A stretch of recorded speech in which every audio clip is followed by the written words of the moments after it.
هنحل أسئلة lesson 3. listen and write true or false، يعني استمع واكتب صح أو خطأ. يوسف went on a trip with his brother، يعني يوسف ذهب في رحلة مع أخوه. لا، القطعة بتقول مع جده، يبقى false. يبقى أول واحدة false، خطأ. number 2 the water in the river was calm، المياه في النهر كانت هادئة. true. number 3 they sat under a tree and ate their food، هم جلسوا تحت شجرة وأكلوا طعامهم. true، صح. number 4 يوسف felt angry because he learned many new things، يوسف شعر بالغضب لأنه تعلم العديد من الأشياء الجديدة. فولس. أمال هو شعر بإيه؟ happy، بالسعادة. يلا شوف اختر. number 1 بقول لي ذي نقط a small boat on the Nile. take، يعني هم بيأخذوا قارب صغير أو بيركبوا قارب صغير في النهر أو نهر النيل يعني. number 2 the fishermen، الصيادون، نقط their boats on the river. seal، يعني الصيادون بيبحروا بقواربهم أو مراكبهم يعني في النهر. number 3 farmers work to the river. farmers، المزارعون، work the river، يبقى near the river، يعني المزارعون يعملوا بالقرب من نهر النيل. near. number 4 we go to school، نحن نذهب إلى المدرسة. to لكي learn new things، نتعلم أشياء جديدة. number 5 when I get a gift، عندما أحصل على هدية. I feel not، أنا بشعر بإيه؟ happy بالسعادة. لما بحصل على هدية بشعر بالسعادة، happy. number 6 نقط uses a net to catch fish، مين اللي بيستخدم شبكة لكي يصطاد سمك؟ fisherman، الصياد. number 7 farmers، المزارعون، plant، بيزرعوا ايه؟ in green farms، في المزارع الخضراء بيزرعوا ايه؟ crops، محاصيل، يبقى crops يعني محاصيل. number 8 we eat bread cheese and نقط for lunch، بناكل خبز وجبنة وايه تاني للغداء؟ ايه اللي ينفع يتاكل من الاربع حاجات دول؟ cucumbers، خيار. number 9 the palm trees، أشجار النخيل are very نقط، عايزة أقول بتكون عالية جدا أو طويلة جدا. tall. number 10 the weather، الطقس is نقط in summer، بيكون إيه في فصل الصيف؟ hot، حار أو حر يعني. the story، القصة was نقط not fun، كانت إيه؟ not fun، ليست ممتعة. يبقى كانت إيه؟ حاجة ليست ممتعة. boring، مملة. نشوف القطعة اللي هنكملها. on a warm summer morning، يعني ايه؟ في صباح صيفي. warm يعني دافئ. في صباح يوم يعني من أيام الأسبوع في فصل الصيف، واليوم ده دافئ. ايه اللي حصل؟ يلا نشوف كده.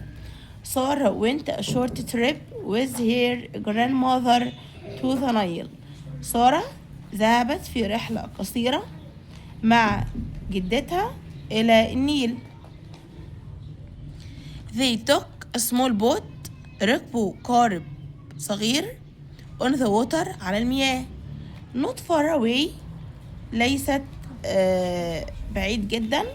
a نقط was catching fish with his net، كان يصطاد سمك بشبكته. مين اللي بيصطاد سمك بشبكته؟ فيشرمان. يعني بالقرب منهم يعني كان في صياد بيصطاد سمك بالشبكة بتاعته. After their ride, Sarah and her grandmother walked along the يعني مشوا بمحاذاة the A and enjoyed the beautiful view واستمتعوا بالمنظر الجميل. ريفر بانك، برافو، بمحاذاة ايه؟ ضفة النهر. and enjoyed the beautiful view استمتعوا بالمنظر الجميل، منظر الطبيعة الجميل. during the trip أثناء الرحلة her grandmother جدتها taught her علمتها how to نقط safely، عايزة أقول كيف تبحر بأمان. how to ايه؟ sail، هتبقى sail، كيف تبحر safely بأمان. near the water بالقرب من المياه they saw هم رأوا tall نقط moving gently in the breeze، رأوا ايه؟ عالية بتتحرك بلطف في نسمة الهواء. palm trees يعني رأوا أشجار النخيل الطويلة أو العالية. palm trees. يلا نقرأ القطعة الكبيرة واللي عارف يشارك معايا في الترجمة. on Saturday morning يعني في صباح يوم السبت فاتن went to the zoo، فاتن ذهبت إلى حديقة الحيوانات with her mother، مع مين؟ مع مين؟ مامتها. they woke up early، هم استيقظوا ايه؟ مبكرا. and فاتن wore her hat، فاتن لبست القبعة بتاعتها because it was sunny، لأن الجو كان ايه؟ مشمس. she saw many animals، هي رأت العديد من الحيوانات such as مثل lions الأسود، giraffes الزرافات and elephants والأفيال. birds were singing on the trees، الطيور كانت تغني على الأشجار. فاتن helped her mother، فاتن ساعدت مامتها feed some animals، إن هي تطعم بعض الحيوانات. she also هي أيضا saw children، رأت أطفال playing in the nearby playground، يعني بيلعبوا في الملعب المجاور القريب منهم يعني. فاتن and her mother، فاتن ومامتها sat under a big tree، جلسوا تحت شجرة كبيرة and ate cheese وأكلوا جبنة and honey وعسل and honey sandwiches وسندوتشات عسل. her mother told her، مامتها أخبرتها stories قصص about the animals عن الحيوانات and their homes ومواطنهم. فاتن was very happy، فاتن كانت سعيدة جدا because she learned لأنها تعلمت new things أشياء جديدة about animals and nature عن الحيوانات والطبيعة. at the end of the visit في نهاية الزيارة فاتن and her mother، فاتن ومامتها went home رجعوا البيت smiling and a little tired، مبتسمين ومتعبين قليلا من الرحلة يعني أو من الفسحة بتاعتهم. choose a correct answer from A, B, C or D. فاتن and her mother went to ذهبوا إلى زو حديقة الحيوانات. فاتن wore، فاتن لبست أو ارتدت her hat القبعة بتاعتها because إيه؟ ليه لبست القبعة بتاعتها؟